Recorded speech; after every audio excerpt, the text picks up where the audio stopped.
Massacre on the beat.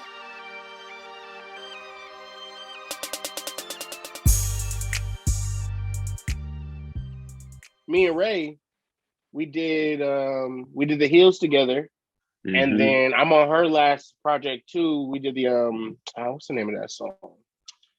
I got a fire verse on a remix or like a part two on her last project. Let me look it up right now, just I because I gotta don't check out her know. music because I only heard her on that song with you. So, Oh but I yeah, was like, she got some great stuff.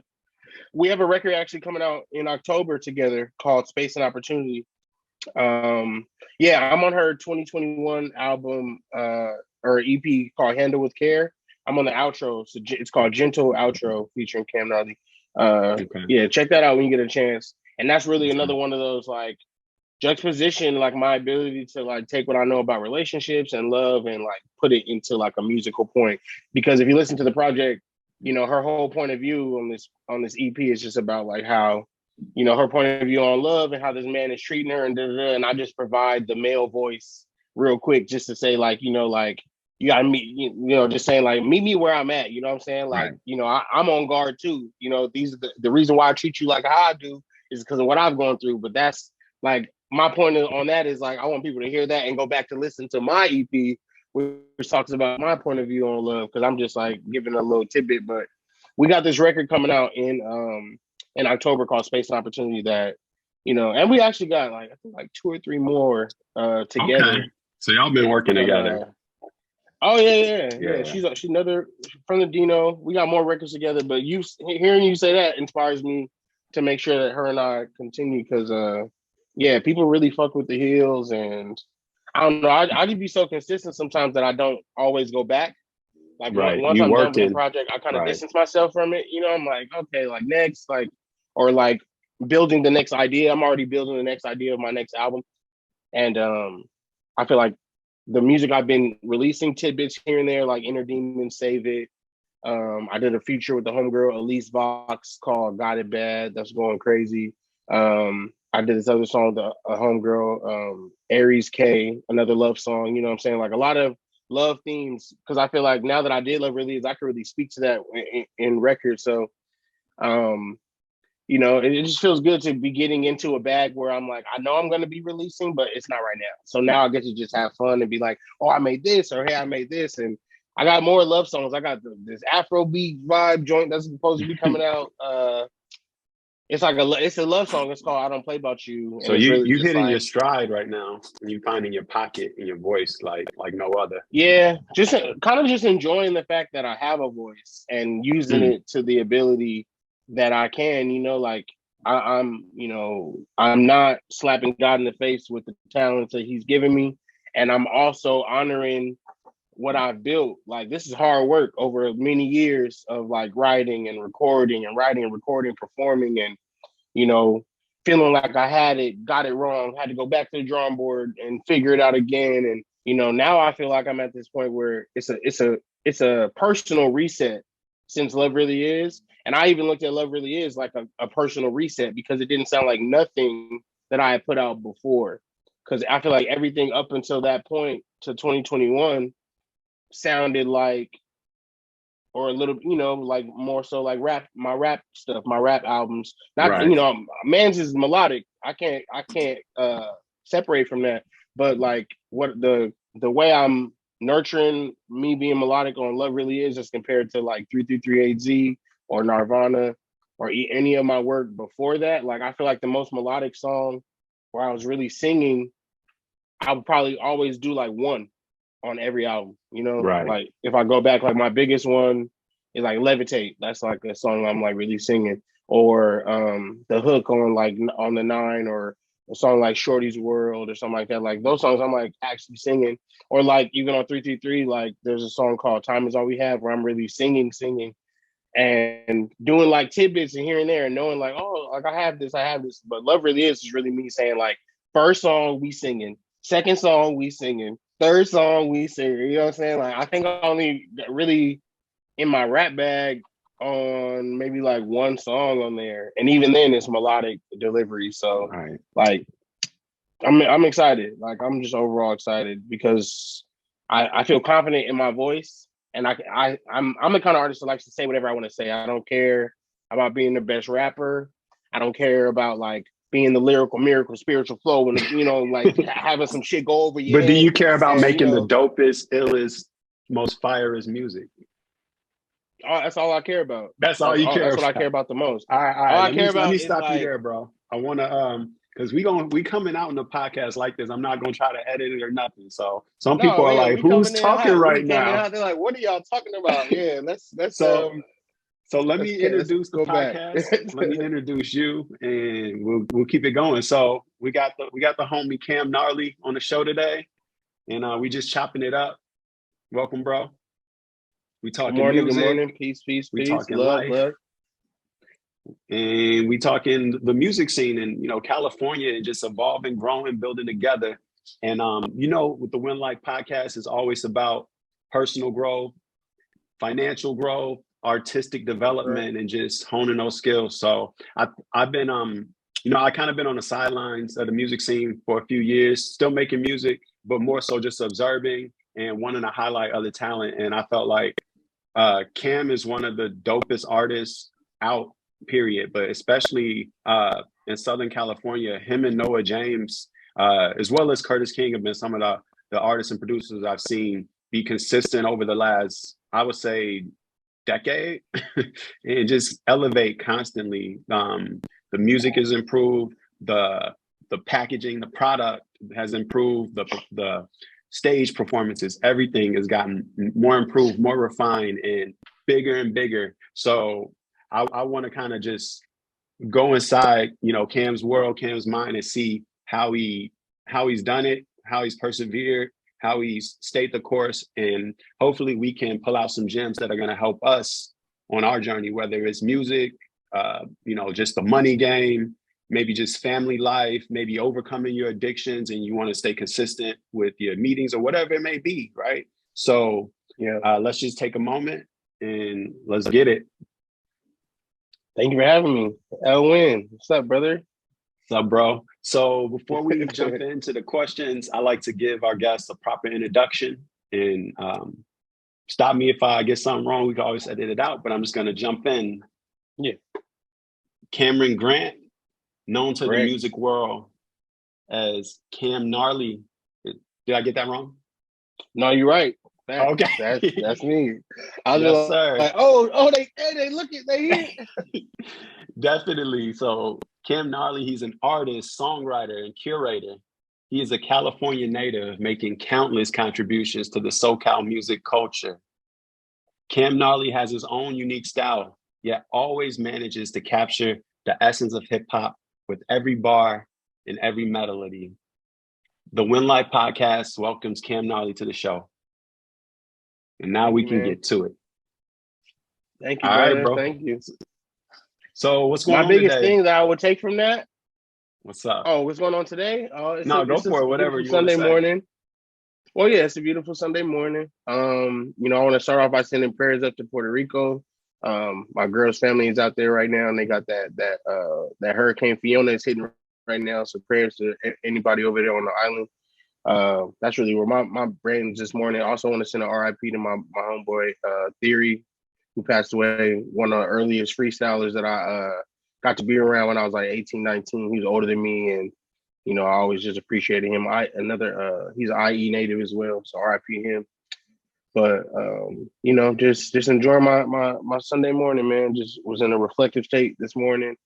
It's my birthday month. I just turned 33. So I'm in my Jesus year, you know what I'm saying? Big step into my Jesus year, making the devils disappear. You know what I'm saying? So I feel like I'm happy, man. I recently got to experience the Kendrick Lamar experience at the Big Steppers tour. So, kind of been on the high since that, and remembering my days of opening up for him back in like 2012 and stuff like that, and still being active, and that feeling of like people bumping into me. I'm here to be a fan of him, and people coming to me like, "Hey, bro, I heard your new joint." So like it's just all these full circle moments. But something that you said that really pulled me in that intro, and I appreciate the introduction and the words. Hip hop, man. I'm a student of hip hop. Like, I like, everybody found rap or hip hop at a different time. I feel like some people found it at rap when it became rap, when people was doing like I was saying earlier, that lyrical spiritual and coming up with these, you know what I'm saying? I've been a fan of hip hop since before that. I was a fan from the early days. I was a kid who had like my folder covered in like the original artists who started hip hop, Run DMCs and LL Cool J's, and then they're like, looking back, those guys weren't the most lyrical or nothing like that, but they had the elements that gave you the artists like a Kendrick Lamar or something like that over years of time and development. But for me, it's all hip hop. It's all relative to hip hop, and that's my biggest Where did you get appreciation of that music. influence from? Or like, Oh, hip hop, was it your, just being. I yeah, mean, shit, being black. I feel like was like your being mom's, and your dad playing all the classics in the house when you were young? not even honestly, no. Honestly, my father is the youngest of 10, so I grew up around I have a really big family. 13 some of my cousins that are like siblings, but within my own family, I'm the oldest of three. So my mother's from Chicago, so she loves That's where I'm from. gospel Shout music. out Chi-Town. You feel me? I know I was gonna say that, yeah. So she loves all Midwestern music. I grew up listening to like a lot of R&B with my mother and gospel as well. And my pops, he's straight West Coast. He's from Venice, so I grew up with him listening to like a lot of funk stuff, a lot of West Side Connection, a lot of like G Funk stuff, Snoop Dogg, Ice Cube, Dr. Dre, all of that stuff. And somewhere in the middle, I found myself just getting all that musical culture. It made me, as a kid, I was always a history buff. I was the kind of kid who like used to read the Ebony magazines and stuff like that, and ask to order them books at the back they used to offer. So I would like order the books, and something that always made me like really made my parents proud and made me happy to make them proud was like I was really eager to know about our history, our family history, my cultural history. And the easiest thing that I could grasp to before even knew how to ask those kind of questions was like hip hop. Like I identified with it. It looked like me. It sounded like me. I grew up between Los Angeles and the Inland Empire. So like from the different slangs and the different styles of dress, like, that was a really big part of my life as a kid. Like how I would dress was my self-expression. What I would listen to is my expression. I was also a visual artist too. So I was really into like knowing about art, and black artists and our black art history. So hip That's hop just interesting was you that say thing that for me. because yeah, you really touch on all the different elements, but it was one thing I wanted to put in your intro, but I didn't want to do it because it was gonna sound like I was gassing you, but I was gonna put fashion icon, bro, Hey. because because when I go, I look at your shows or just your feed, right? Your IG feed, you're always just wearing something dope, but it's not necessarily like some designer, and it's just different layers, different styles, different textures, and it's just Thank you, it man. adds to your aesthetic as an artist, but it just shows that your ability to express yourself through different mediums. Thank So you, man. That's all hip hop though, like I get that from, like, for example, recently we had 909 Day in the Dino, and I ever since I was a kid, I go to this local swap meet and make my own shirts and something like that, or come up with different like iron-ons. Just started with iron-ons back in the day. Remember when they used to yeah, put the shirt, pick your favorite image off of Google and put it on the shirt. Like I still think like that. I still think like, oh, how can I like?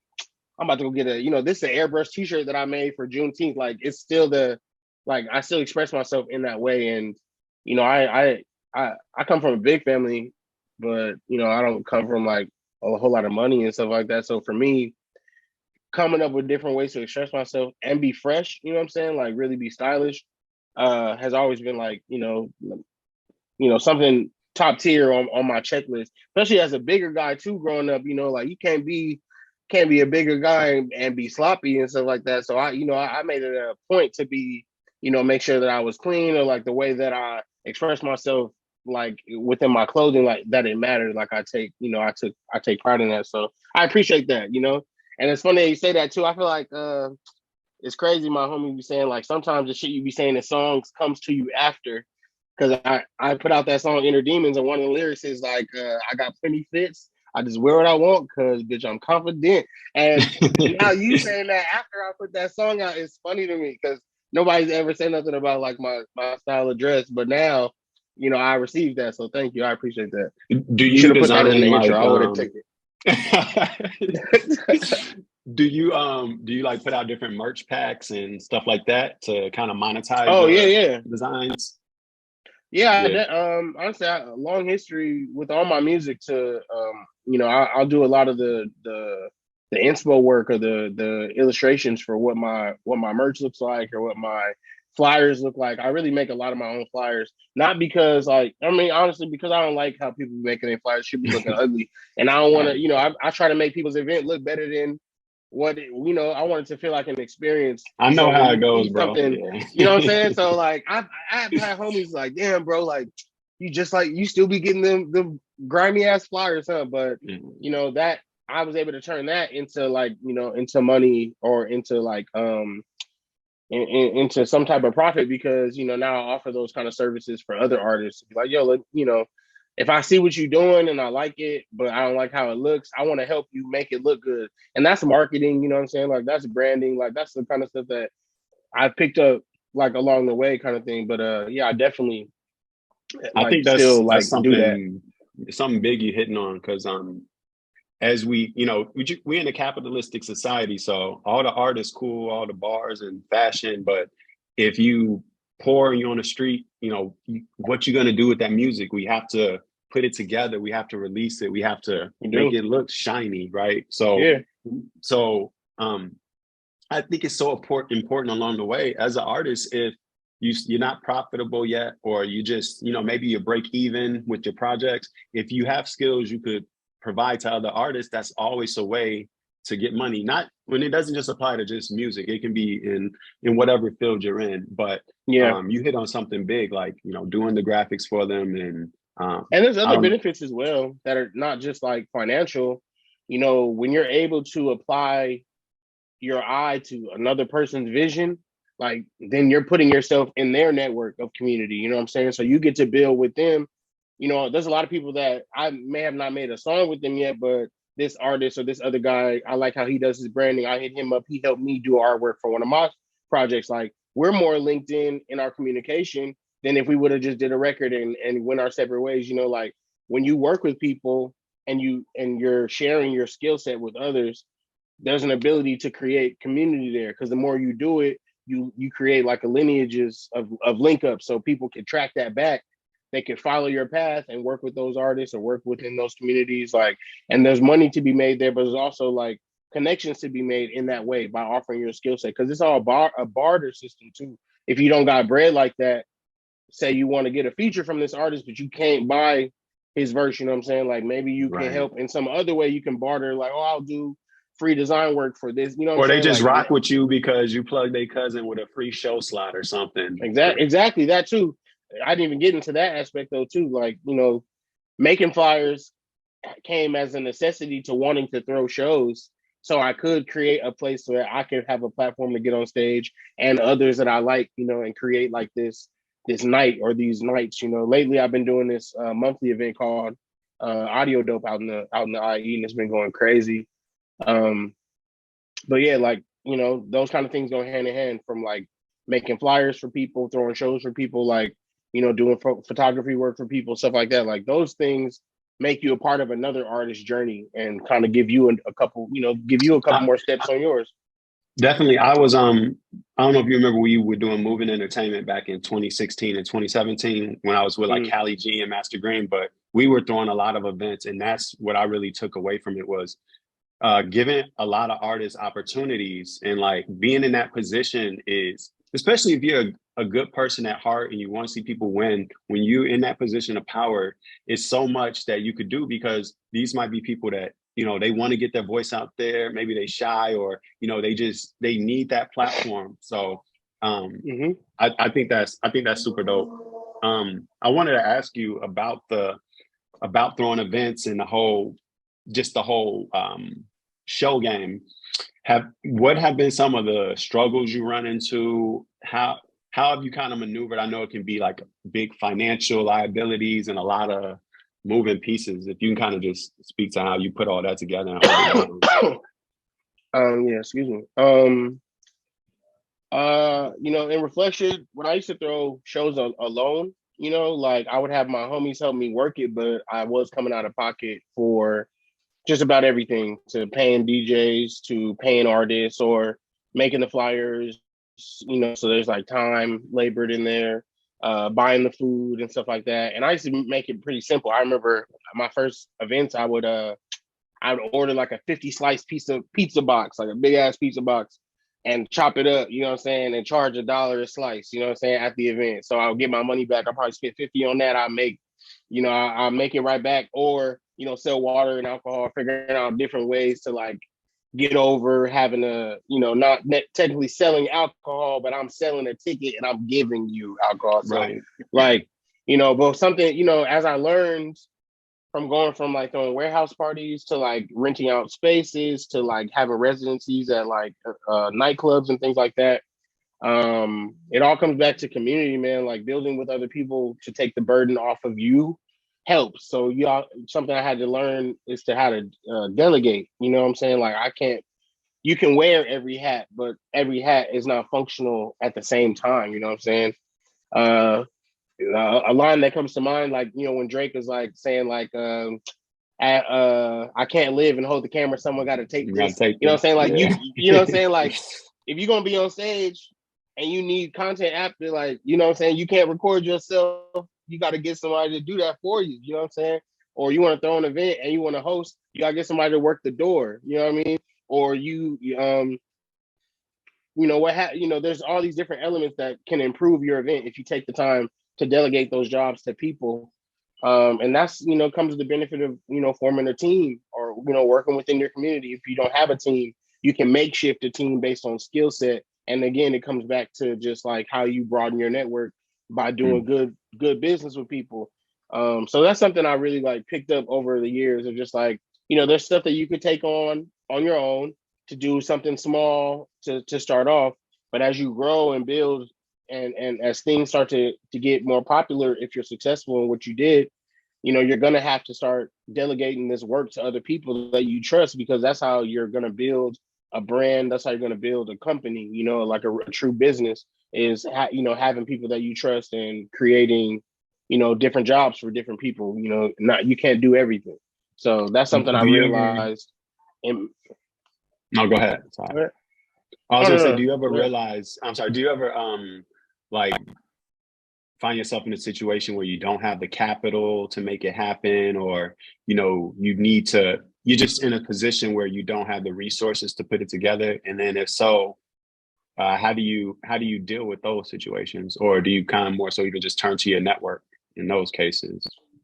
Man, yeah, I mean, definitely. You know, I work as well to fund my endeavors, but there are still times where, you know, life be life, and you know, sometimes I just can't give y'all what I want to give you for this idea that I had.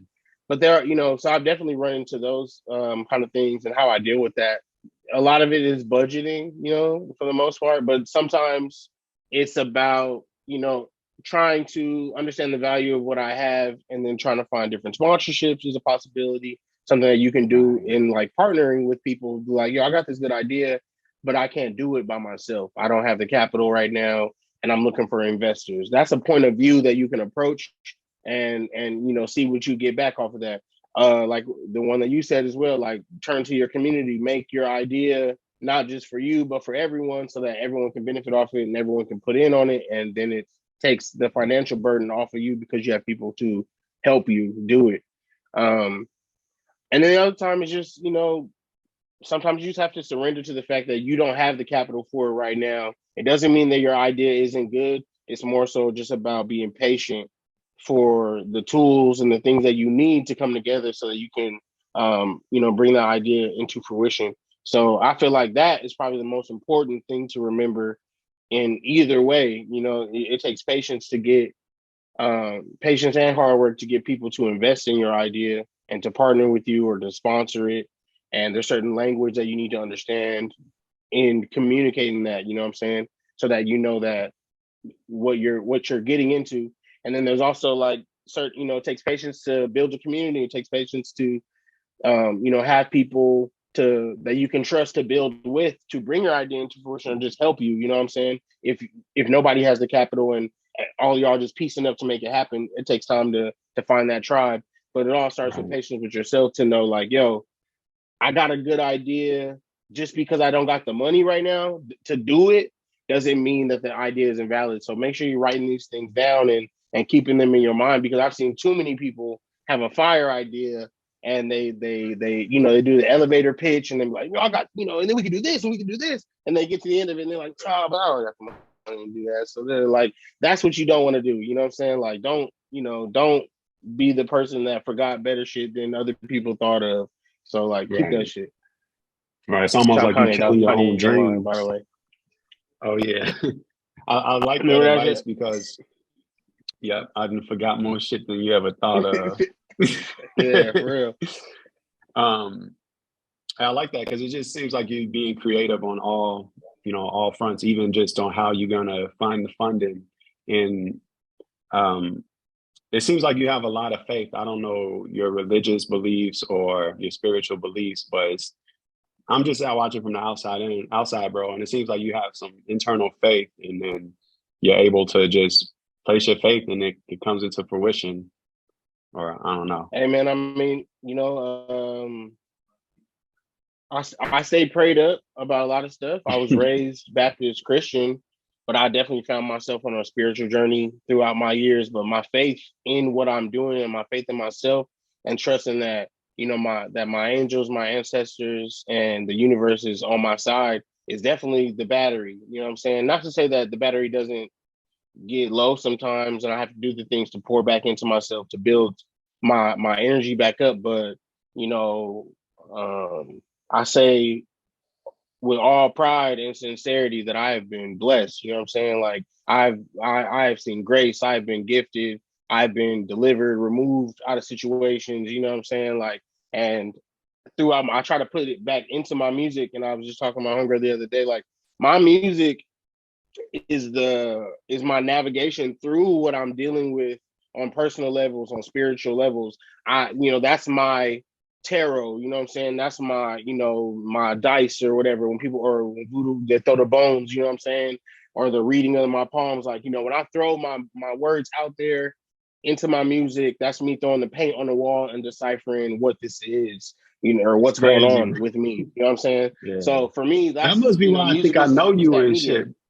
That's why I feel like I know you, because I've been listening to your music all these years. So hey, I appreciate that too, because I feel like there are times where I bump into people and they'll say stuff to me. I'm like, that lets me know you don't even know me. Because are you hearing the shit that what I'm saying over these years? Because it ain't never been about. I don't make music about like being the best.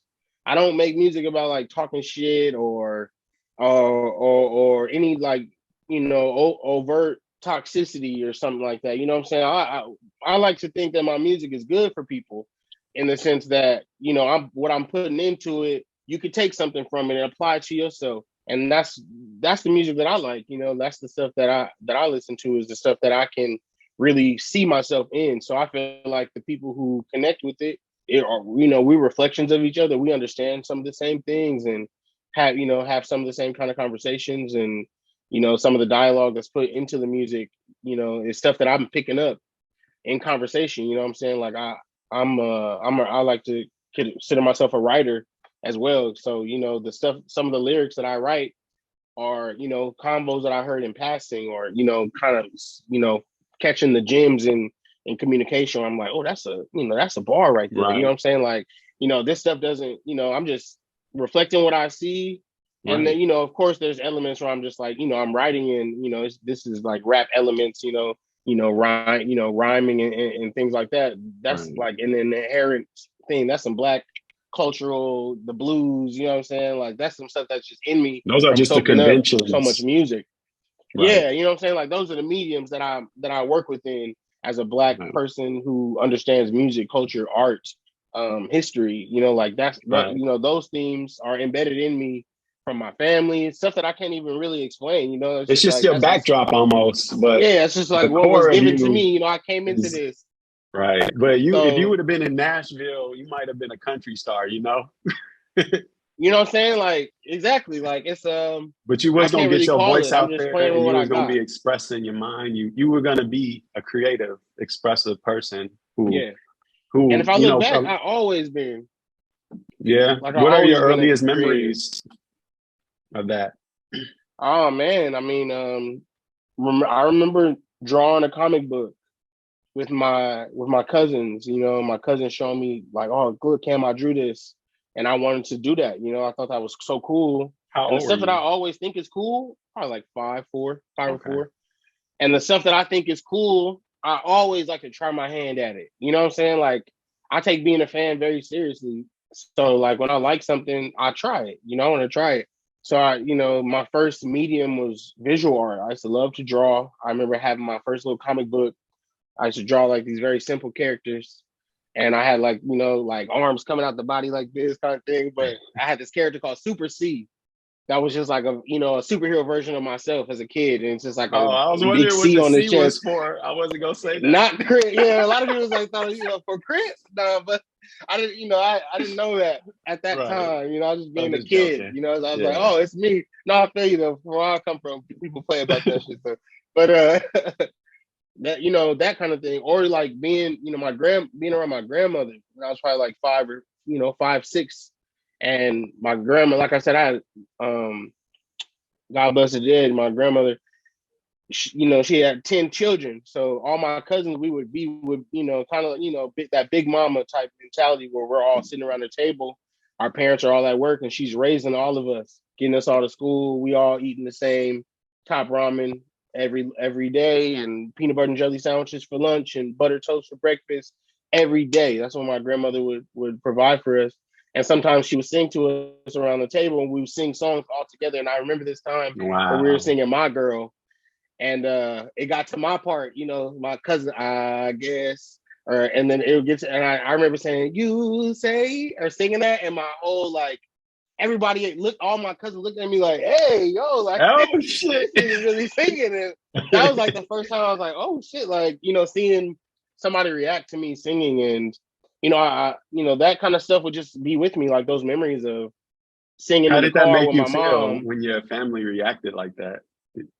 It made me identify something that I was like, oh, like something I'm normally doing that people are reacting to that it's like abnormal. But for me, this is I'm just singing, you know what I'm saying? I'm not So thinking it to myself sounds like, like you on oh, the I'm about to kill stage him. today.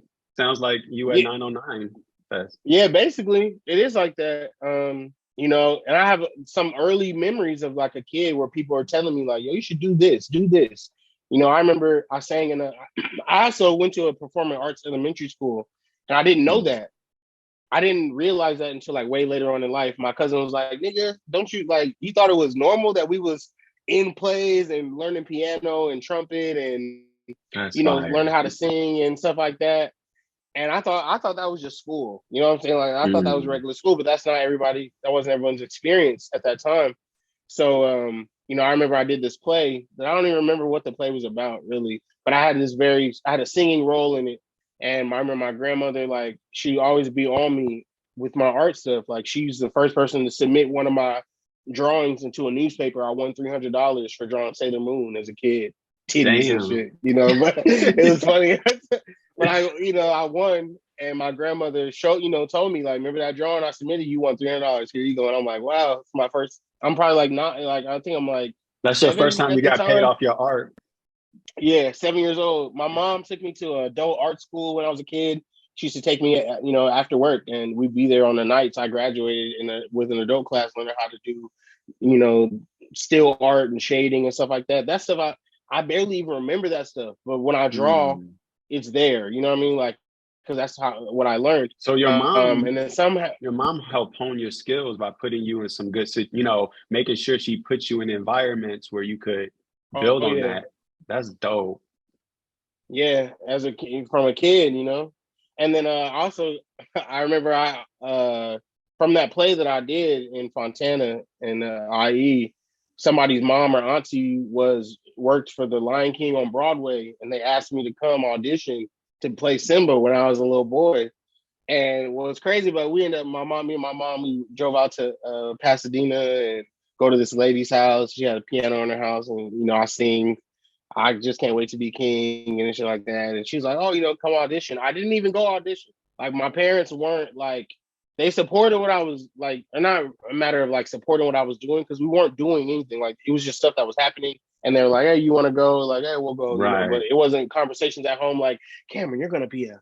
Like the Right. biggest You weren't conversation going that on my parents were having auditions with with me an was, agent and all that. "Nah, Right. no way." Like that. That was like a one-off thing, but it always stuck with me that me just being me brought these opportunities to me, and I still ended up on stages and still ended up doing art or using my visual arts as a talent, knowing what I want to see and kind of seeing it through. All of that played a part too. So I feel like I've been a creative my whole life. I just kind of got more, I just came in more refined or came to more terms within myself. The better I knew myself, the better artist I've become for sure. Like, and it's all in the music. Yeah. Like Like we I were hope if saying I ever before get we amnesia or recorded. some shit, I'll probably be able to hear myself and be like, "Oh, that's me. I remember me." And that's the other, I got a few tidbits I wanted to touch on, but yeah, one thing is like, I feel for both of us, we have a catalog, a few albums out there, and now we have left our mark on the world, regardless if we sold 1 million, 10 million, 1,000. So that's that. It's great to make that contribution to society, to hip hop, Mm-hmm. to Black culture, to all culture. Um, I'm just getting on my random points before I forget. Yo, did you have that song about Uber like a long time ago when you talk about an aux cord and stuff? What was Yeah, that song? yeah, yeah. I was trying to Yeah, it's find it. I called couldn't Uber. remember. It's called Uber. Okay, that was Is my it on? I think it shit, should bro. still be on. Thank you, man. Shout out my homie Cass One. He produced that.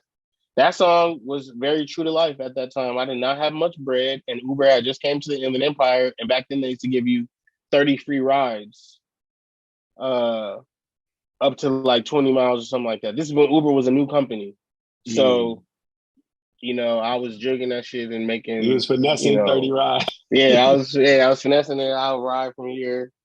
I ride from here and then stop and then get another ride from there. And, and I was taking that to the studio. That's how I would get to the studio at the time. And I remember that song is real. Like a local Uber driver would come pick me up and he'd be like, "Where am I taking you, bro?" And I'm like, "I'm going to the studio to go work on some songs." And he'd be like, "Let me hear it." And I play it and he's like, "Oh, this shit fire." And some of that shit I'd be writing to it in the car on the way there. So and he was cool. And he'd be like, "Oh, I'll smoke you out and do this." So that, I don't even remember bro name, but like, he took me to the studio a couple times. That's why I used to do these early morning sessions, like 9 o'clock in the morning.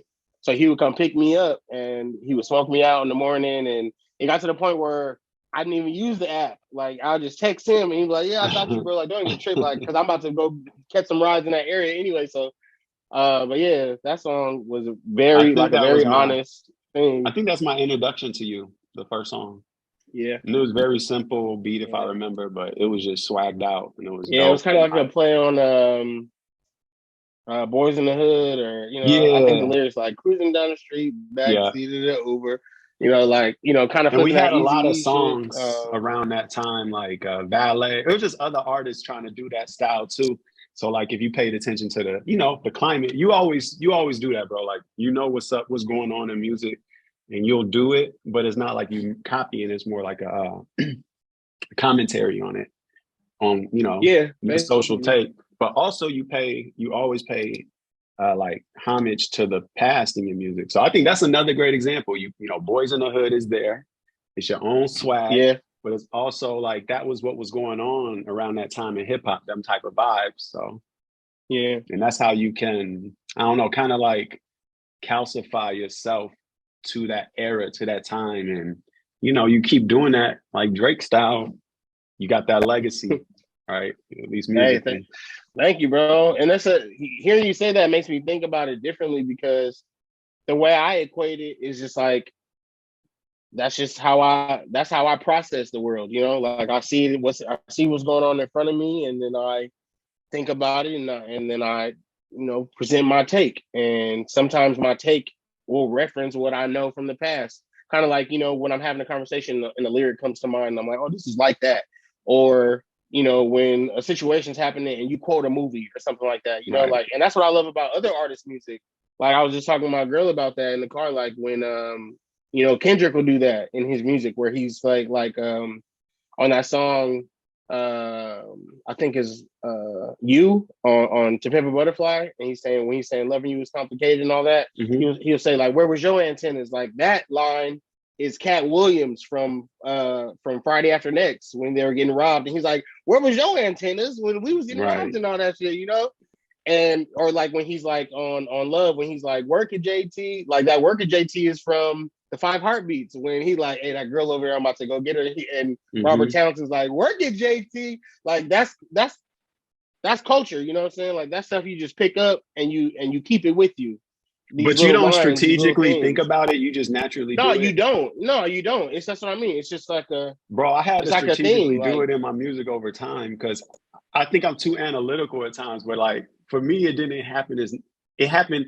Like I'll tell you, I'll give you one example. You remember Jay-Z on Takeover? He's like, you talking to Boys to Men, how them boy Poe win. Instead of saying how are the boys supposed to win? So like I would like study, he just Poe win, like, but now I do it natural. But I think I had to study like how you be subtle with it and like how when you drop syllables, you know, all of that. But I had to study it. I didn't get it I didn't get it natural like that. No, I feel like I definitely I remember studying rap, you know what I mean? Like how to create these bars, these entendres, how to tie what I know into a flow. You know what I'm saying? Listening to like early Biggie stuff with Jay-Z, Nas, Lil Wayne, you know, Kanye, Lupe, you know, and also understanding like just the elements of hip hop. So, you know, stuff like knowing the transition from like, you know, listening to Run DMC, Kid and Play, Fresh Prince, you know what I'm saying? Like that kind of stuff where like I really give a fuck about that stuff. Like I champion that stuff to this day. Like people, I used to say all the time, like Will Smith is the you know, he won the first hip hop Grammy. Like that's it matters to me.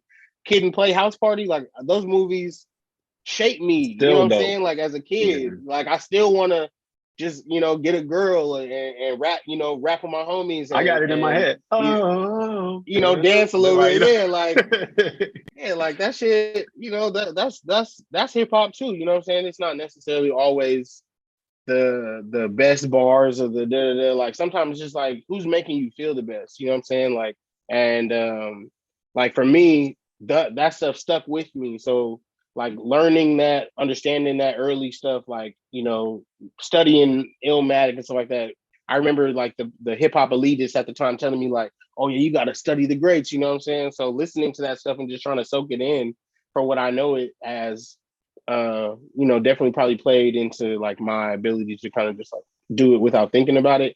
But it's all relative to like your rap style, you know what I'm saying? Yeah, I think what love really is, that's where you had all that and now you could just, you know, dial it back and just be in your bag. Like just coming back to that project. But yeah, it just really shows like the growth and you got all your tools in your belt now, but now you could just really just make music how you want. So I think you're posed for a great career musically, wherever it takes you. As long as you stay in your mojo, your positive energy, and obviously we go through depressions over time, but just don't give up and don't lose yourself, don't lose your art, and you know, just keep getting the reps in. Even if you take a week off here and there, just keep making the music, bro. And yeah, if that's what your heart desires, but I feel like it does, and I just want to say thank you. Thanks for your contribution. No, thank you, man. Thank you for connecting with it. You know, I truly put a lot of myself into it, and I have no interest in stopping. It's a second nature now. It's as important to me as my meditation. It's important to me as like, you know, drinking water. You know what I mean? Like I have to write. I got to rap. Like it's, you know, even when I'm playing, like I'm rapping. You know what I'm saying? Like. Or there are times where I'm talking to my girl, and she's like, will you stop talking to me in rhyme? Like so sometimes I don't hear myself, but I'm still rapping, you know what I'm saying? Like it's just like do you always have verses playing in your head like that? Do you have like random rap verses going on a lot of times? Like of songs and songs, like that, yeah, right? Like I'll always have a song stuck in my head. And I have like countless like unfinished verses that I'm like, ooh, I'm gonna add to this. Or like one of my favorite things to do is like go into my notepads and like add a couple lines to a verse that's not finished. I'll read it, like da, da, da, da, da, da, and then go to the next one and like add a couple like four more lines to this one. So technically, I'm probably writing like 5 verses all at a time, just about where I'm utilizing it, or if I'm about to record a song and I'm like, yeah, I gotta do this verse for a song. Let's pick one and finish it. Kind of thing. Like I really would pride myself on being able to go to the studio and coming up with something fire off the top of my head, not always relying on stuff that I already wrote, but also being able to take what I already wrote and like what's it called? What's it when you do like a and like adapt it to like to a new beat or something like that. Okay, So right. I'm definitely not gonna stop making music. It's always gonna happen. But what I really do hope is to continue, growing my sound, and I feel like I did that with Love Really Is, and I definitely intend to do that on my next project.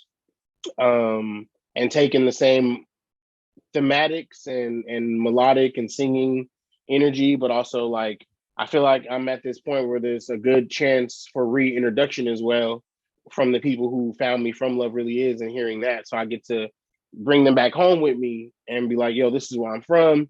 And kind of touch on that and always keep that a part of my music where I come from, but also, mixing the elements of where I am presently, spiritually, mentally, emotionally, all that, vibrationally, all of that. Word. Dang, I don't even know what I was gonna say after that, but I was just thinking about your albums because Love Really Is do kind of remind. It's not like To Pimp a Butterfly theme wise, but like just sonically. But then Kendrick came with that Damn, and it has all of those, the love, the vibe, the Afro beats, but then he got some slappers in there, and he put it all Yeah, together. yeah. And I don't know, I could see a project like that where you just encapsulate, everything you doing, but you give the industry a little bit of what they want, and yeah, Yeah. I'm gonna keep following, bro. Thank you, man. I, Definitely I got did want to more to add. come. Y'all check out the new songs, Inner Demons and Save It. We got a lot. I got a lot scheduled of like new music where I'm gonna be dropping singles that are tidbits of where I am presently, but a lot of it is stuff that I've been making over the last year where I'm just like I don't want to give you guys an album yet. Like I want to, as I'm exploring myself deeply about how I want to present my next work, I want to like kind of peek in where I am, listen to this, listen to this, listen to this, and then hopefully by the time we get to the next album, we'll all be on the same page, a new page. Right, we up to date with what Cam doing. That's what our music, Yes, sir. does. Okay, this is one question I want to ask from a writer, hip hop to hip hop artist. So when you have those other artists going back, when you had those verses in your head, like maybe you got sicko mode in your head or something, are you ever like studying it in your mind? And like, because for me, I'm sitting here and I'm like, yeah, this verse is in my head, but this is actually making me a better rapper because I'm using this time to break down what these other rappers are doing. And it's like this process in the back of my brain that goes on a lot of times. But I think it can be like maddening too, like just to constantly have these verses in your head and breaking them down. And like, it's like a noise almost. So I was just wondering, like, if you experienced that or something like that. Hell yeah. Hell yeah, bro. There's been times where I'm like, I'm about to have a panic attack. Like thinking about all this music stuff, about music in general, or like when I'm, I'll talk my girl ear off about some shit and she don't give a fuck. Like, what are you talking about? Like, right. I'm just like, no, but like, this and but I definitely resonate with that. Like, having that thing in the back of my mind where I'm just like taking notes, you know what I'm saying, or absorbing this art. And I feel like I used to do it more consciously when I was younger, like intentionally watching like documentaries on about like Basquiat or something like that, just trying to like inspire myself, watching like Radiant Child and stuff like that, or like watching like really heady stuff like any Charlie Kaufman, anything, you know what I'm saying? Like, understanding like how to create worlds inside of worlds and stuff, being super meta about like your own life and stuff. that shit can be maddening. You know, it could drive you crazy knowing yourself so much or being so self-aware. Like that shit is, Right. you know, it is a double-edged sword, like knowing yourself so much, because you also got to shut up yourself sometimes so you can just live. So, you know, it's always happening. Like I feel like I'm just accustomed to it. You know what I'm saying? Like I'm more adapted to it, that I don't necessarily like have to unpack it, because I don't look at it as something negative. But you know, for example, I was definitely at that Kendrick concert, you know, enjoying it and taking it in. But in the back of my mind, I'm like, okay, yeah.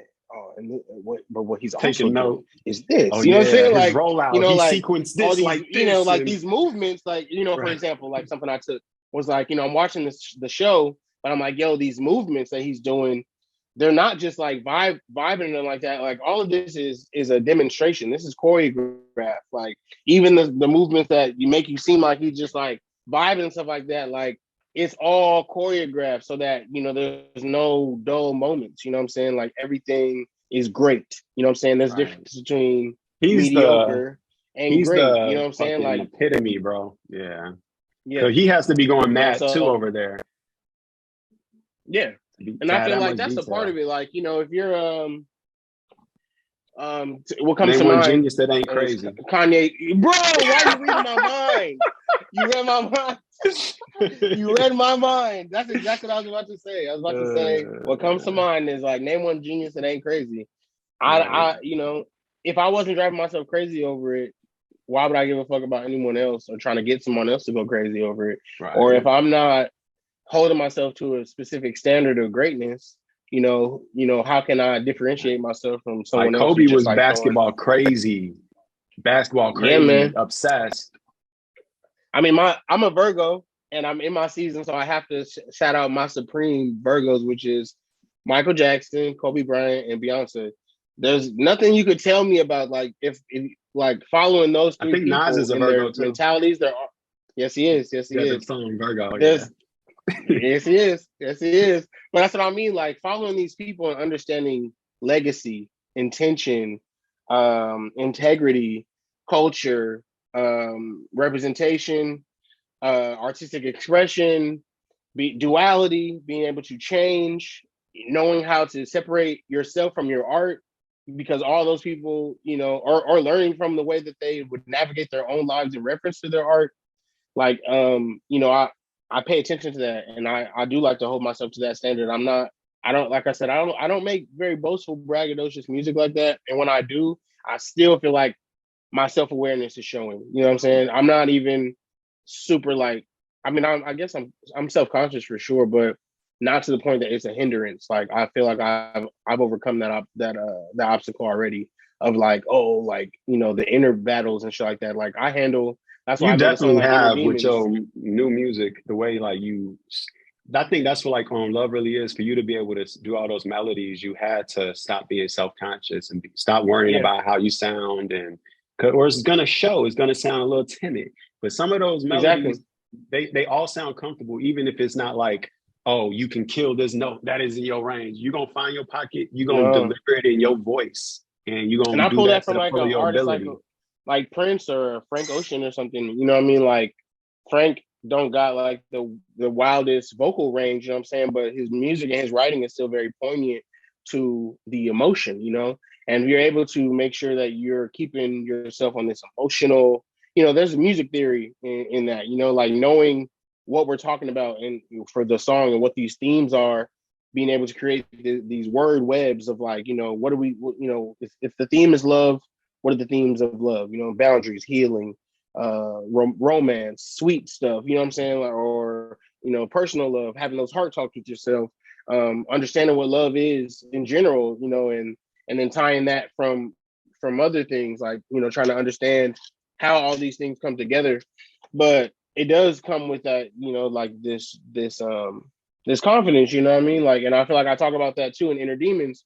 You know, why I put that song out, saying like, you know, that's the voice that I don't often put out, because I want my little battery hidden.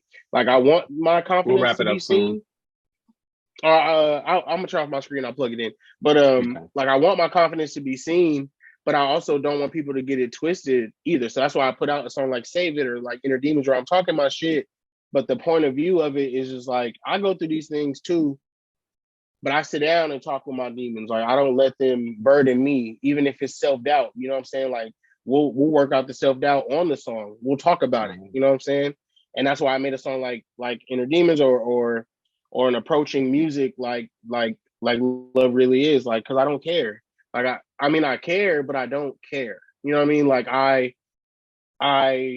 I'm interested with people, and my intention is for people to connect to the music, but I'm also like not breaking my neck about who's not connecting. You know what I'm saying? Like, I don't care who's not listening. I really am talking to those that are listening. And then even more so, you know, like, I'm not trying to preach to the converted. I'm always trying to find new people to listen, you know, because these songs that I made in 2014 or something like that can still connect with someone today and it'd be brand new to them. And so it's all relative, and it's all important to push the music without judgment. You know what I mean? Like, I don't care about how long it's been out. You know what I'm saying? Like, these songs are gonna be worth it. And why I care about that too is that when I'm gone, these songs will speak for me. You know what I'm saying? Like, my intention and the way I articulate what or way I communicate with what I'm feeling on the inside is gonna live beyond my presence here. So like, for me, like I said on one of these albums, I don't know which time, but I said, like, you know, I'm already walking in my legacy. Everything, Yeah. you know, or even I on used to feel the same way before I dropped like my definitive bodies of work in recent times. Like, yeah, I'll be like, I gotta do this. So it sounds morbid, but like, so I could die completed in a way. And like, yeah, because I just feel like I was able to leave my, you know, my time capsule to the world. And obviously you would yes, like to yeah, keep going or whatever, but it, and I don't, some people won't understand this, that they never, you know, made art or put out projects or something, but, and it's not just music. I tell this to writers, people who do books, all type of stuff, that, mm-hmm. you know, you gotta, or just if you're a writer, you know, put out your book one time, just put out your body of work, you self-publish or whatever, and just, you know, leave your mark on the world in some way. And I think we all should do that to some degree, you know. I think it's it really creates that I'm back. I was just plugging in my laptop, but Right. it's important to do that. You know, like, this is my diary. You know, this is my journal. This is my 40% from the stuff that I write for myself that I put into the world. But I feel like I try to be very honest with where I am, and I feel like all my music, as I look back, I can literally hear it and be like, oh, I remember what I was going through, or I remember what was happening at that time, Do and that's you how I am with remember music. that with other? Yeah, I was gonna say, like, do you remember where you were when you heard this album for the first time and this song? Like, Yeah, me too, yeah. Me bro. and my homies and my girl all the time, she'd be like, I don't know how you do that. I'll hear a song and they'll be Right. like, 2011. I was Yes, right here on because the you're like, corner. I I was remember I was there, in and eighth I said, grade. yeah, I wore this yeah, outfit. yeah, yeah. Oh I thought man, I was the exactly only that too. one. Yeah, no, man. I think there's some kind of that's actually some kind of like a anesthesia or something, like some kind of, you know, like people who see colors when they hear music. You Right. know, it's a not everybody hears music, bro, and gets the chills. You know, I get the chills when Really? I hear certain songs. I cry and get chilled Yeah, like a baby because it me just too. happens. That's what I'm saying. When I hear certain songs, bro, like, I'll be hearing a song, I'm like, look, like, I'm getting the chills. Like, these Right. songs, they hit me like that. Especially stuff from like my first like 10 years of life, and or songs that are really close to me. Stuff, even songs that I wrote, you know, like, I'll Right. hear it and I'll get emotional. I'll That's what cry, that's or my really barometer, I'll get the bro. chills. That's my Yeah. barometer for great music. I'm like, do I make it's not just about, oh my God, that verse is dope. That's one thing, but it's like, do I get the chills? Do it make you cry? And it's not like it always has to do Yeah. that. Every song has to be introspective, but like, to me, that's a barometer, you know, like Yeah, even like man. a Adele that will make people cry and then they don't even understand the language. It's just the emotions. Yeah. Yeah. It's in the I had voice. It's in a the voice, couple other man. questions before we wrap it up. No, yeah. We're not in Going I'm not in no rush, so we can go. My battery's on now, so we good. Okay. So just going back to, you know, the maddening the rhymes in the mind, whatever, that conversation.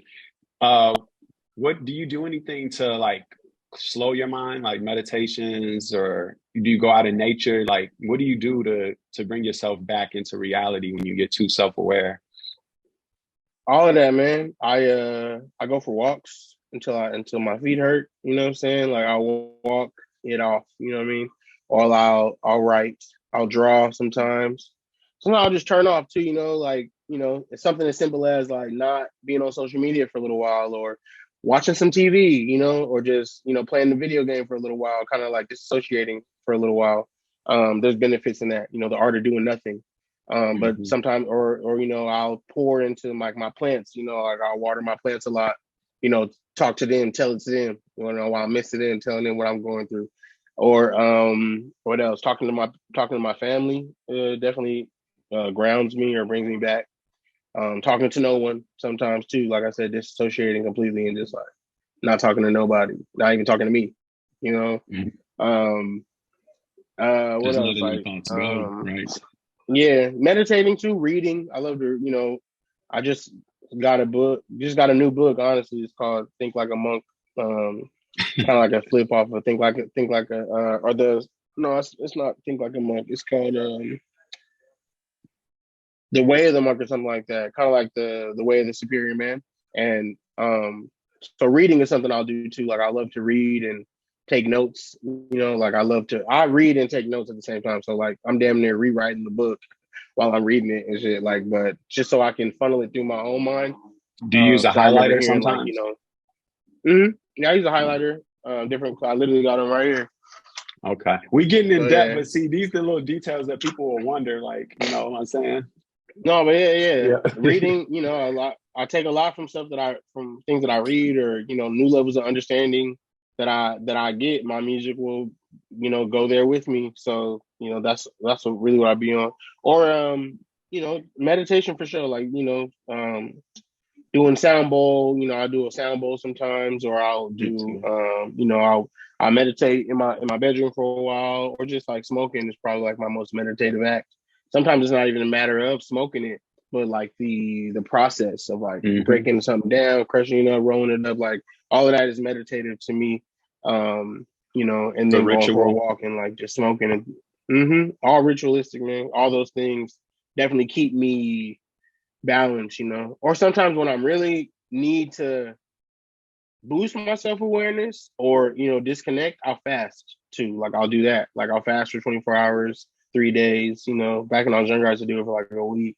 Um, but yeah, doing that, just boosting my discipline really helps me tap back into myself. But then also because I'm tapped in with myself, I know how to just disconnect sometimes and kind of just like step away from all the stuff that I have taken on. Yeah. Because we all wear a lot That's of hats, awesome. we all got Yeah. personal life. Music is just like one thing and it's encompassing for sure, but that ain't got nothing to do with your mama or your cousins or your job or something like that. Like, you definitely got to code switch and work between these different shifts of identity. Like I'm Cam Gnarly with you right now, but someone else I'm Cameron Grant to them. To someone else I'm their cousin Cam. To someone else I'm their brother Cam. To someone else I'm their son Cam. Someone else I'm their plug Cam. You know what I mean? Like it's these But it's different but it's hats all that we you. wear. But it's all you. Yeah, It's yeah, just definitely. you're just not one type of person. You're a full, Yeah, complete person. But yeah. there I is a feel like lot I'm. to juggle in this world, bro. Like a lot of just the society we live in. So like, we gotta keep the lights on. We live in California, the inflation's crazy. So we gotta keep paying bills. You want to get to the show, the Hmm. studio, that might be $100 just for knickknacks. And it can get overwhelming. And I think a lot of people don't last the marathon, right? And I think you're somebody that is you're poised for the marathon with just how you design your life, how you um your foundation, it seems like you rooted in family, and also how you designed your music career is like very intentional. You set yourself up to how you can release music how you want. Your listeners will know how to receive you. Even if you switched it up completely, they're gonna know like, yo, Cam does different styles, and but there's still this underlying voice, this underlying artist, and this just underlying spirit person. And you have the ability to show others that side of you, to let us into that side. And it's good for yourself. It's good for you to be able to express yourself, leave your mark on the world. But also it does the work in where other people can connect, can relate, the whole get me through those times. This song helps you through life, all of that stuff. And not just the music, but your encounters with other people, other artists, how you've impacted your community, all of that, bro. I don't know where I'm going with it, but No, just flying. I thank you. I thank you for that, for real. When I look, it's crazy, especially having just turned 33 and having been making music as Cam Gnarly since I think I was like 20, 21, 22. And I think I even first started rapping when I was like, I feel like I've been making, like I said, I was singing when I was a kid. I sang in the choir and stuff like that in school. And, I freestyle with the homies on the back of the bus and that kind of thing. But never at that time, I was never thinking to myself, like, oh, this is what I'm going to do for life. I thought I was going to be a psychologist. I thought I was going to go into like, and I still kind of work in that capacity as well. Because I work at the local school district within my community, and I work with, I've done applied behavioral analysis and stuff like that. And I feel like all of that stuff kind of works its way into the music, like understanding people, understanding the way people process, understanding people youth communicate. culture too. Mm-hmm. Yeah, exactly. So tapping in with that and understanding and being around the youth, like understanding that and observing that with my mind, not as just an employee, but as an artist as well. It helps with my connections in a lot of ways. But I think like, I didn't foresee it going like this, and I really do feel a divinity attached to the things that I've done, and why I've been able to do them. And it's, it's definitely a labor of love, of faith, and belief in myself, and also trusting, myself with, taking a risk and rolling the dice. And I still see areas in which I think I could still take risks and try new things and roll the dice. Me too. But I'm just thankful. I'm very grateful, man. Thank you for for sure. Because it's one thing to have faith in my ability to do those things, but it's another thing for people to take the time to tell me that they feel like that or that they take you from it as well. So I appreciate that. It's a gift. For sure. Yeah, that's the whole point of this podcast. Like, it's for you to get your flowers, and like kind of me try to reflect what I perceive from you, but also, you correct me and check me where I'm wrong. You mentioned earlier, you were talking about when you can't get the funding for an event, et cetera, use the key word. You said surrender. Sometimes you got to surrender that you don't have the funding, that this is just what it is, right? This is what I can control. And then I think in that surrender is like, it's big, bro. Like, a lot of people forget to do that and forget that they can't control everything, that there are forces that are outside of us. And just having that surrender, having that faith in whatever your exterior force you believe in, I think it's a step that people miss. And just in the act itself, right? It's not like, oh, you surrender, then you're gonna get everything you want. Like, yeah, work like that somewhat to a degree, but it's more like you surrender and then you're okay with what you have and with your situation, and you make the best of that. And then you almost just stop chasing whatever it is you're chasing. And in the entertainment industry is a lot of chasing, a lot of archetypes. We want to, we reference Kendrick a lot or whatever. So It's like, oh, Kendrick is performing at crypto. I'm only performing at, audio dope. Like we can't look at it like that. And I think a lot of people get so caught in that they in the you cannot be comparative. You have to be true to where you are and create it where you are. Because if you're there mentally, then you're over there. You're not where you are. You're not being present, and you're not building with what you have, because it's just it's all relative, and it's clearly possible. So with that, really understanding that you don't have to get lost in that. You know what I mean? Like, you gotta really just know. You gotta know. And if you're saying that, you don't chase nothing, you attract everything. And that's how you create what you want. You know what I'm saying? Like, the universe responds to that. You don't chase nothing, you attract it to you. And then from there, that's when you get to make that decision. But if you just if you're the type of person that goes on social media and sees other people doing stuff and be constantly thinking like, oh, how come I'm not? How come I'm not? How come I'm not? Like, you're the reason why you're not. You know what I'm Mm. saying? Like, you gotta do exactly what you're seeing other people doing. Like, you're taking it wrong. You're internalizing it wrong. How you need to internalize is, I'm inspired. Let me do that. Like I said, the things that I like to try. I don't like to see other people do shit and be sour about that shit. That's ugly energy. Like, That's nobody wants that. Like, entitlement what? too, because you Yeah, think you're exactly. entitled to something, but we are not entitled to anything. We have to earn everything. Off top. So like, with that in mind, you have to attract the things to you. You got to learn yourself. You got to know yourself, knowledge yourself. And once you know who you are and what you want, then go after those things, and it's not a matter of chasing nothing but what you want, not what others want. You can't make other people's ideas your ideas. You can't make other people's destinies and dreams your destinies and dreams. Like, you got to make that shit for yourself and attract it. And that's how you get people to buy into you, to believe in you. Because if you chase, if you're being comparative, you know, I was just watching what was I watching? You watching a new episode of Atlanta yet? I'm about to do a spoiler right now, but Go there's ahead. a part where he's talking to a therapist, and he's like, spite has gotten me so much in my life, and I know what that's like, coming from San Bernardino, and we ain't never really had nothing, and having to create our own shit, and a lot of that at the early times, even within myself, before I knew better, I was very like, man, fuck that. Like, what about what I need? What about me? And I'm tight and da da da. Like, they overlooking me, and I've been Right. there, so I know what that's like. But that thought process only gets you so far. That means you're gonna be constantly serving the energy, the negative energy, or thriving off of negative energy. Mhm. That means, like, people who need that to be something else.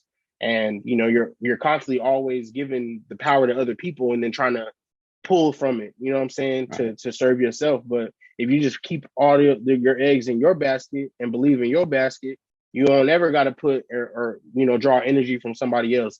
Only kind of energy you want to draw from other people is inspiration, and Yeah. and hopefully amplification as well. Like, if you're a fan of someone, be a fan. There's nothing wrong with that. I feel like a lot of artists kind of get caught up in that too, of this, like, oh, I'm too cool or I'm too Hmm. popular to be a fan of somebody else. You know what I'm saying? The only way I can support that if I'm a part of it. Like, you don't gotta do that. Like, you know what I mean? Like, it shows a lot for a great person to big up another great person. Like, that's really what the truth in, and that's how you create great alignments and within yourself and others. Like, seeing yourself and others, being able to support others. But not to say that duality is its own thing. So some people thrive off negativity, and some people can see somebody doing good and be like, I hate that nigga, and turn that into a whole career. We've all seen it. I feel like we're on a different side of the paradigm now, but in the early But I think 2000s shit, but I think 50 in that's one that game and is shit. doomed though. But like, think about, yeah, 50 in game, but a lot. Or Think like if 50 50 in in Ja game, Rule. but think if 50 and Ja Rule came together, 50 in game came together, like this That's shit what could I have been mean. 10 But times their bigger. paradigm, that's not their paradigm. That's not the energy that their situation is built off of. And Right. we're remnants of that culture. I understand what it's like to be Mm. like, I was singing those same songs like Wanksta and I smell pussy. Is that I you, smell huh? pussy, is that you, Herb, and all that. Like, that energy, like, it's a dark, that's a different kind of energy, you know what I mean? But not to say there ain't power there. There is. I love, one of my favorite songs I just shared on my story the other day was 50 Cent's Hustler's Ambition, where he's like, I need you to hate. I need you so I can use your fake energy. Like, some people need that, Or they like need Jordan. haters. Jordan fueled himself off of that, or Yeah. or Tom. They use that for Oh, that fuel. video But when I he's think like, he and that I took that personally, right.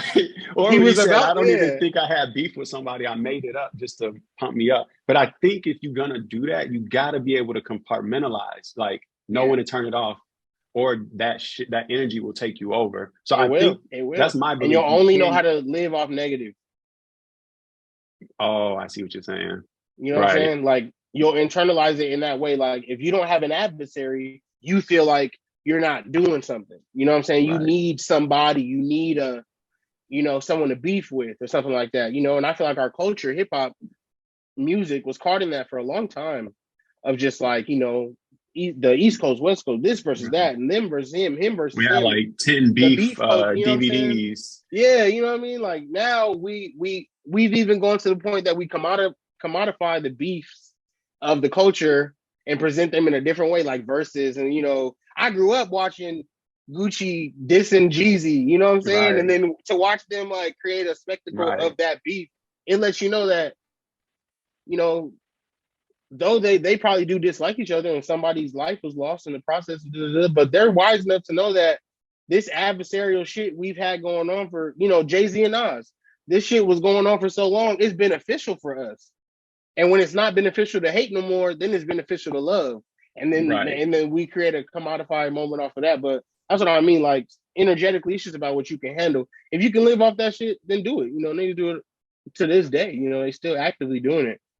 They create rollouts based on beef and things like that. I think the most recent one that comes to mind is like the Drake and Kanye thing that was going on in their music, and thinking about that while listening to both their albums, and then watching them come together right after. It makes me think about. You ever seen the movie? One of the Rockefeller movies is called Death of a Dynasty. It Yeah, came I out. remember You that. seen that Choke before? no It's kind of joke. just. Yeah, It's kind of just like that, where we want to assume that these beefs and shit are real. This negative energy is real, so we listen and we get invested in the drama of it. But a wise man will really understand that if we see it and we know that it's working for the people to listen to it, you think that like in that movie, like they played the audience to think that there was a beef and they shooting back, they shooting at each other and only to drop a double album right after. You know what I'm saying? Like Kanye and Drake did the same thing. Like Kanye talking shit about Drake on his album, Drake talking about shit about Kanye on their album, and then two right. weeks later they coming together doing a concert for Larry Hoover. You know what I'm saying? And we It seen makes the it last six with months. Kanye and 50, remember? Yeah. And that was Yep. literally like a stage promo, in And a as well, in a but also controlled environment. a cultural shift as well. It was like gangster rap going up against what this new avant-garde backpack Right, era rap, and seeing who's gonna win in this moment. right. Is it gonna be the streets or is it gonna be the college kids? You know what I'm But saying? see, I Like, think you speaking of something we never talk about. It's like we can have healthy ways to mash up to beef, right? We could have Smack DVD, mm-hmm. URL. We could have you know, how you mentioned 50 and Kanye. We could have verses, but we don't need to have it on some street shit like people shooting outside the DJ Yeah. radio Mm-hmm. station and all that. So it seems like we have evolved as a hip Yeah. hop culture in a way. I feel like as a cultural consciousness has risen for sure. I think we see But people that. would think it didn't. Well, there's I was gonna say, like, not to be contrarian or anything, but I do see. I'm good at seeing both sides of things, and as I do feel like there's been a cultural shift or a global consciousness, like raised in certain ways. You can also see that for every expansion that we go up, there's depths that go down.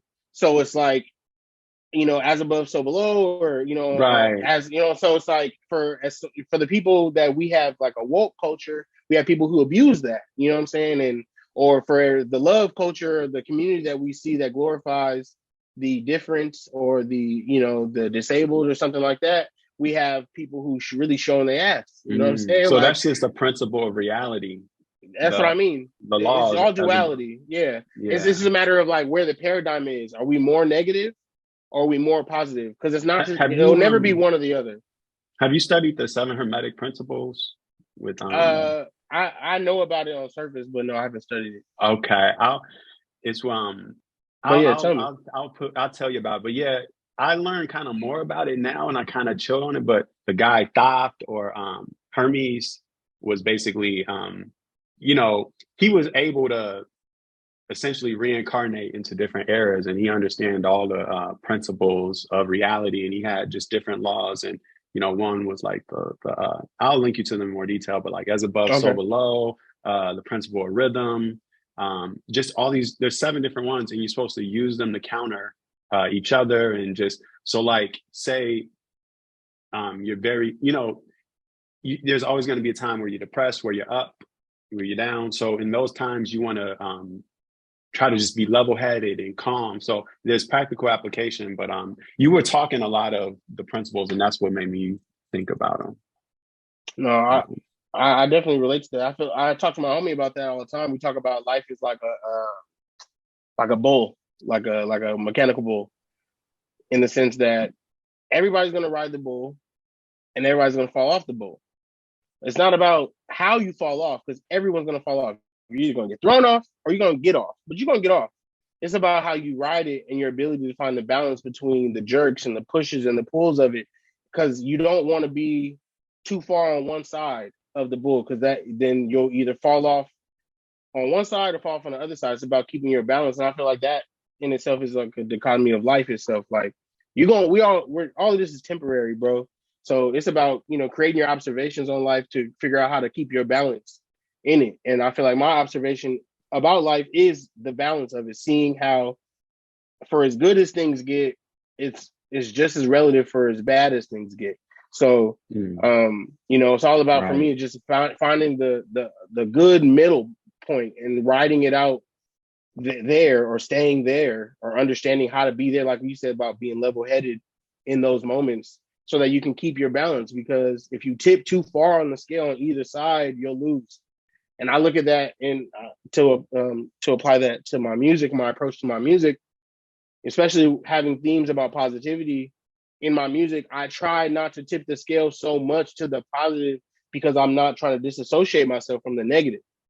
You know what I mean? Because it's all relative. So it's like, and I feel like the universe responds to that shit too. Like, if you get too lost in how good things are, the world will humble you. You know what I'm saying? Like, don't ever get it twisted. Like, your balance should be that it's like good and bad is all relative. And to demonize anything, you could find yourself on the wrong side of the scale, or to glorify something too much, you could find yourself on the wrong side of the scale. So keep a healthy optimism, keep a healthy skepticism. You know what I mean? Like, it's nothing is all good, nothing's all bad, and everything ain't all right. You know what I'm saying? But in all that is good and bad and right and wrong. You know what I'm saying? So it's just about keeping that balance. And how I apply that to the music is just like, I've used and worked in themes of positivity, because it's a mindset that helped me get through my environment and my communities. But at the same time, understanding that and getting to that point, I had to go through and get to know negativity and know it and understand it. So it's like, I try to keep those themes in, and I try to keep the rhythm of my expression in that beat of both drums. So Nirvana, negative or dark, 333, positive. Then I really feel like COVID was a negative thing in itself, but I found positivity in it, and that's what gave me the ability to make Love Really Is. Now I'm on the other side of where I'm doing the downbeat, if you look at the imagery and the approach and the sound of like Save It or Inner Demons, there's a darker tonality to it, and more of a like, talking my shit kind of thing, just to keep the balance within myself. Because I just got done doing a lot of light work, a lot of love work. You know what I'm saying? So do now, you think you'll balance both the energies in one project at one point, like the ultimate project? I feel like I have gotten closer and closer to it. I swear that's what's next for you, bro. You're gonna make the ultimate project where you combine the dark and the light, and you just I think encapsulated. so, because I feel like I've gotten closer to it. And it was wild too. If I look back on like my artworks, like when I made the Positive Prevails, like the cover is literally like a Vesica Pisces, the circle on the circle with the center, and like kind of thinking about those ideas and what has grown from there, and then doing Nirvana and talking about, finding a place in Nirvana, which is like literally like about finding peace and finding balance and wanting for nothing, and like really tapped into like what I knew about like Buddhism and stuff in that time. And then the Healers, doing the 333AZ, the sound frequency for healing, and then doing the same thing with like Love Really Is. Like, I do feel like I'm getting closer and more centered in my balance of light and dark and good and bad, or positive and negative, and feeling like, I'm approaching it like a lesson. I'm writing these stories and these books that people can learn, take from, and I hope that they're able to grasp the good and the bad. And I try to put it all in the music. And lately I feel like I'm at this point where, for example, like Inner Demons, even the title comes off as something like negative, but if you listen to it, there's like motivating factors there that talk about, you know, surviving the negative shit that people have tried on me, or seeing through people's masks and stuff like that. And that's, you know, identifying their own inner demons while I'm literally rapping my inner demons. You know, I keep my bitch on high, and I ain't going outside, and, you know, fucking I ain't sharing my weed with y'all, and if it's time to slide, niggas could get hurt, you know, that kind of thing. Well, you know, and or Save It, where I'm like saying like I've been super low key, I'm out of the way, and I don't want to hear what your opinion is. Like, if you got 2 cents, save it. You got opinion, save it. Like, I'm gonna stop you right there. Save it. I can't talk right now. But I Save think it. it's Like, important because you need some like inner demons, because you got to connect with the world, right? You can't just be yeah, all in your bubble and like, I'm good, I'm saved, I'm over here. Like, impossible, bro. And you not. But as soon as you start saying it like that, you not. Like, that lets me know. Hearing somebody say like, I'm good, I'm out of it. You know, that lets me know like, okay, like it's almost your time to get hit then. You know what I mean? even Like, that's how the life works. second, I mean, the like religious music, gospel music is it's always about like overcoming or being saved, or you don't just say God is good, great. Maybe some songs, but it's like I was poor, I was wretched, I didn't believe He saved my spirit, the blood of the Lamb, Mm-hmm. sacrifice. You know, it's all of that. You know. Yeah. And that's what I mean. Like, you got to put those themes in there if you're trying to be all encompassing. You know what I'm saying? Like, some people, you know, delve in one side of music. And, you know, for me, based on what I know about the dichotomy of the energy and like the duality and stuff, like, you know, when it's too, like a line that comes to mind on a new album that I like a lot, Boogie's new album. And he said the first line is, "Bitch, I'm a product of war. Fuck is you being so positive for?" So like, if Wait, you what being album is that? Sorry. that's on his new album, More Black Superheroes. Okay. And Sorry, I yeah, cut shout out you to off. Boogie. I'm a fan of bro. Yeah. West Side Boogie. Yep, I'm a fan. I like the one album he had with like no more eating, no more interviews, and no, I can't remember. He had the song Yeah, with Chid. yeah, That album, I yeah, loved it, bro. yeah. Yeah. He's an amazing rapper. My bad, I But he has stopped your that. thought there. Oh no. But the point, my point was just saying like, not to disassociate myself from what I understand. You know, like, I can be that, and I also found myself seeing, especially in the silence of COVID, you know, not being able to do shows as much or link up with my music community, and also, you know, a lot more people in the house and listening to my music. I got a lot of conversations where, you know, people were going through loss or change and stuff, and telling me that they, you know, my music or my songs got them through this and got them through that, and understanding that.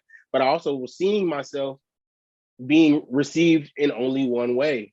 And it made me, because I am the way I am, it made me a little jittery to be like, okay, now I gotta do something, you know, I gotta switch, just because, you know, like, I provided this, and that is hitting the mark. So now I have to do the next thing. I want to continue to grow. I don't necessarily just want to rest on my laurels of what I know people know me for.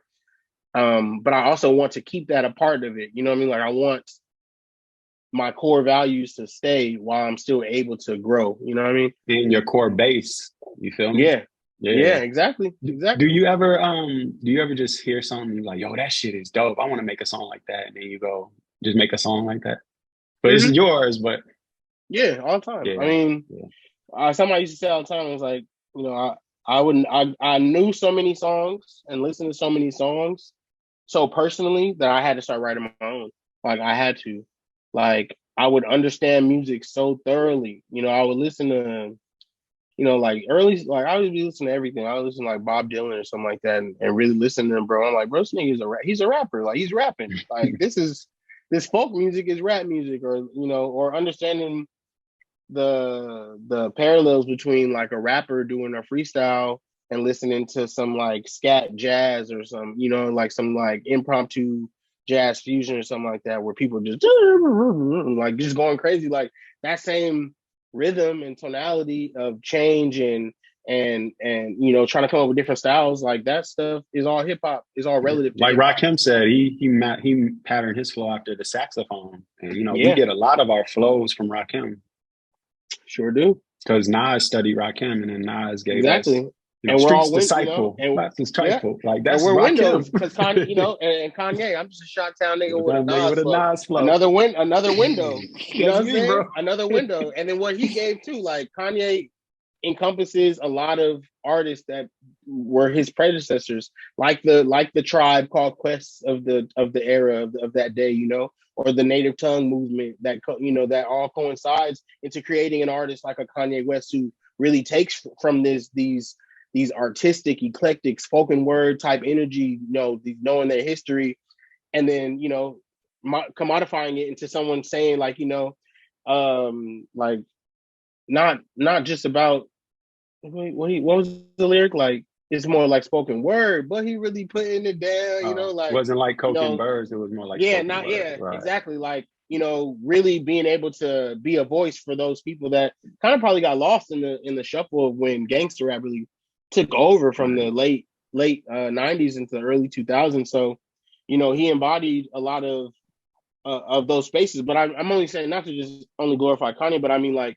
you know we windows from what we know to what we reflect into our craft, and people find us, and then they're able to connect you know the dots from you know going backwards. So you know it's dope. My favorite artists are ones that do that. You know what I mean? Like who don't just take credit Right. for like being dope and shit like that. I Also love the music understanding where I'm why like, they're dope. yo, this samples this, which is a play off Exactly. of this, and this artist is referencing this. Only like a real head, like it's that nerd stuff that Yeah. all the lineage that is just like, or you know, people that read the credits and you're like, I knew you Pharrell produced that by that count, or Yep. like I knew. that, Yeah. I Yep. knew Yeah. he engineered that. Mike Ding Yep. engineered like all that is like Yeah. a lot of people can't relate, but those who can know what we're saying, and in your respective fields, you should have like that. It's like a level of just knowing your arena so much that you can pick up on the subtle nuances. And the benefit of there's several benefits, but one of the benefits is just like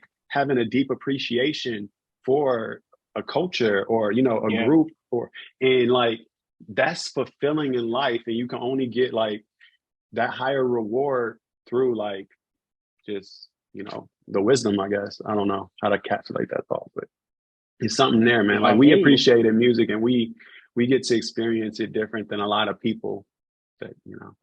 Yeah, man. I mean, this music life is a special life, and I hear so much in the music of others that you know thoughts that I identify with. Like for example, what comes to mind right now, like our old sweatshirt line when he's like, and I just hate that we argue. And he's like, you know, this music makes me dismissive. You know, sometimes you know my process of making music can be so encompassing and maddening sometimes that I am ignoring a lot of stuff. You know, a lot of people, a lot of things where I don't find myself worrying about what a normal civilian I look at, you know, like a person who just not necessarily into anything else and has like pretty basic hobbies, but they're Right. probably their biggest hobby is the digestion of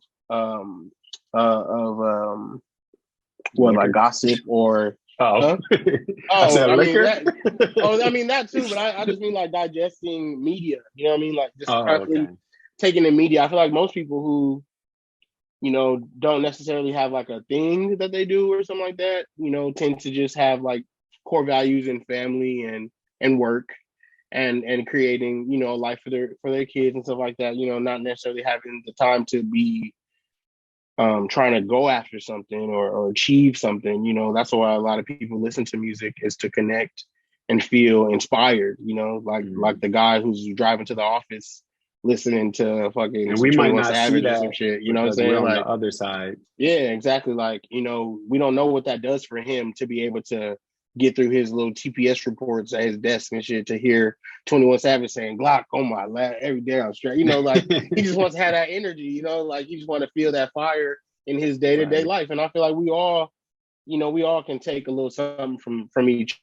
other in that way. But, you know, definitely if it wasn't for I really do credit my music life to the life that I've had that I have, you know, like I don't know where I would be if not for the pursuit of artistic expression.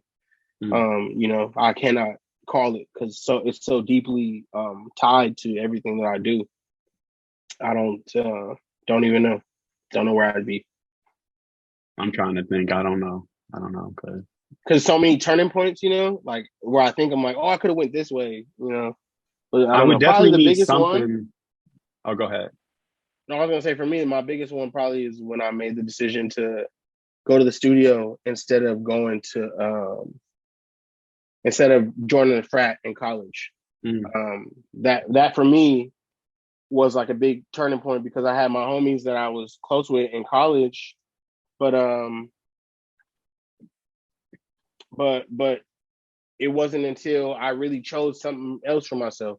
It was either go with my friends and join this fraternity and do what my friends were doing at that time, or do something that no one else was doing with me, and had to do it on my own and find people to do it with Find your and own learn community. from. Yeah, exactly. So I feel like it's easy. It was easy. The easy thought would have been to do what my homies were doing in school, kind of following, going from high school to college and we're doing what but I really just went left at that time. That was probably the biggest left turn that I took, and I'm still going. And I'm happy about it, very pleased. Big bless. All right, I think we'll start to wrap it up because I've been trying to keep these interviews to an hour, but our conversation was so dope. We going close to 2 hours, so it happens like that, bro. Before we get up out of here, I just wanted to, if you want to plug anything you got coming out, any causes, anything you want to leave with the audience. Yeah, to plug anything, check out my two newest records that are out right now, Inner Demons and Save It. They're streaming on all platforms, all the DSPs. We'll link I it. think I have some visualizers as well for Inner Demons on YouTube, so check that out. Join my if you go to my Instagram or go to my link tree, join my newsletter, keep up with me, find out about, you get drops to new music or you get, merch discounts and stuff like that, but you really get to just like be tapped in with what's going on and you don't have to necessarily be on social media to do it. So, you get an email every other day or every, month when the drop is coming, or get a text message if you want to join like that. You can get a text to your phone sent. So, tap in or support the brand by going to camgnarly.com, buy merch, buy music.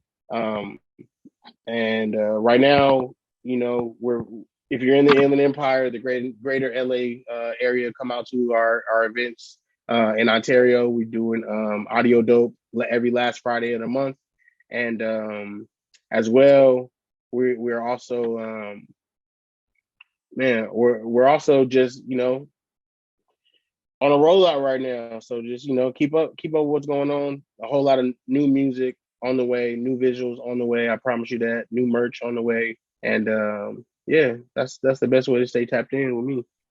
When are the audio dope events? It's the last Friday of every month. Last Friday every month. Okay. So Awesome. yeah. Awesome. I gotta make sure I make it out to those. Stop being so Yeah, man. introverted. I'll make And if sure I any get it. artists, want to tap in, want to collab or anything like that, I'm open to collaboration. Hit me up. I got hit the link tree. I got a song called "Elated" I was working on that I wanted to send you because this is like Shot Town, it raised me, and now I'm feeling elated. And I'm like, i.e. where he placed me. Thank God I'm his favorite. And now I'm Okay. feeling elated. Every pass is a touchdown, so we run shit like ASIC. And that got me feeling elated. I'm gonna send you it, see if you fuck with it. Okay. It sounds cool already. Okay. I'm definitely with the IE shit for sure. You already know that. Yeah, man. Because I'm from Chicago, but it's interesting how I ended up out here. And my dad, he gave me this Bible when I was young. And then I finally looked in like the spine of the Bible and it says Riverside. And I was like, Dude, I had this where Bible you at since in I was a IE? kid. I'm in Riverside. I stay Okay, in Canyon bet. Crest. Okay, But dope. I'm coming out on Audio Dope on September 30th. I'm there, bro. Come on. All right, the next audio dope is on the 23rd. Come through. This is coming Friday. 23rd. I'm performing as Okay. well. Okay. And then I'll be doing another event in downtown San Bernardino at Creative Grounds. It's an art studio. I'll be doing like a really intimate set with like a keyboardist and a guitarist, saxophonist on September 30th. So yeah, Okay. Audio Dope is the 23rd. It'll be me, Wade '08 from the Bay Area, Elise Vox. We put out a record together recently called "Got It Bad" that's doing really well. Um, who else is on that joint? Eli Nix, Audio King, who's produced for like he produced for me, but he produced for like Price Tag, Audio Push, and OT Genesis as well. He's been doing a beat set. Okay. And yeah, it's really dope. Come through if you want to get on the mic too. It's an open mic on the first hour, so come through. You know, we can hear some of the music and get you on the lineup as well, bro.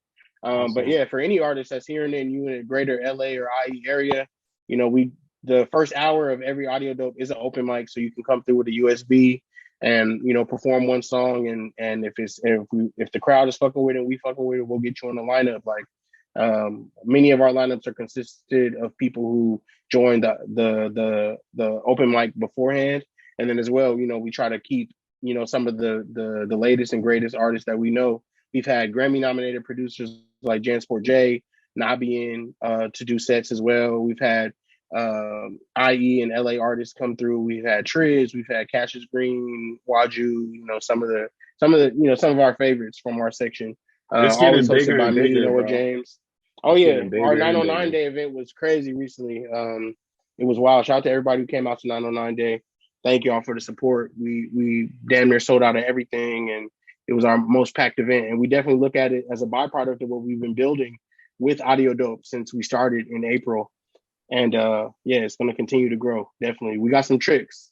We got some really dope stuff coming out. Some really cool partnerships that I don't want to talk about yet. Don't want to jinx it yet, but we almost there. Okay. And I feel like it's going to be something really dope to further put that stamp of legacy on what we do out here in the Inland Empire. So yeah, partnering with some of the more well-known brands from our Red community. Bull or somebody, you know, take care of that, John. yeah. There we go. Where's your 30th event? The 30th will be in downtown San Bernardino at Creative Grounds. Creative Grounds. Okay. I'll send you the flyer for it. Okay. Is that like a t-shirt shop? It is. They do t-shirts out of there as well, but it's an art studio. Okay, Yeah, so we got one last question that we ask all our guests, and we'll get up out of here. And that question is, what does winning at life mean to you? Winning at life?